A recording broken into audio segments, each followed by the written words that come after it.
So today we're going to do a little product review on the Universal Square. We're going to be brief with it because it's got a lot of functions.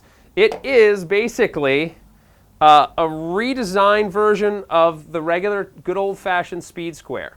The reason why I like this a little better these days is because if I'm doing framing, it makes things quicker for me. It does some simple tasks just like this. So I want to mark an intersecting wall on a 2x4 plate.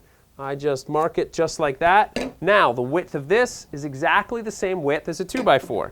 So the 2x4 goes right there. I know exactly where my wall is. Another thing it helps with is that if I would line the end of these two up, say I'm doing a header across the top and I'm doing a jack stud and a king stud together, I can actually just make it nice and flush at the end. I can pin them together, just pukunk, pukunk, pukunk, without having to go here and do all this stuff. Makes for a very, very easy install, very easy to build then. Another thing that's really cool is that, like a regular Speed Square, is that you have angles. You have hips and valleys. So to say you want to do an angle on a piece of wood, you just rock it up like this.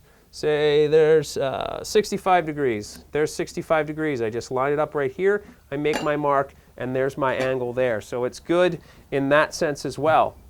One of the things that I find to be genius with it is that if I'm locating foundation bolts, so if you can see right here, I can locate a foundation bolt with this and then make my mark down here. It makes it easy so I'm not cutting holes here and making them way, way too big and then trying to slip it on top of. And man, there's a lot that this does. I'm actually going out of breath. Another great thing is, say this is my foundation wall here and it's the corner.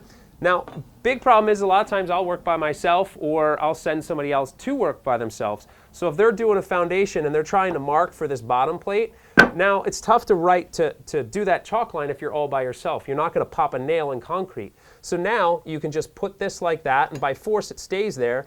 Hook your, again, this is a tape measure, not a chalk line. Hook your chalk line on like that and then make that line and snap it, and you're doing it all by yourself. Now, I've only scratched the surface of what this can do, so check out their website to find out all the amazing things that this can do, and I think it's going to be something you're going to want in your tool pouch. Yeah, because it's in mine.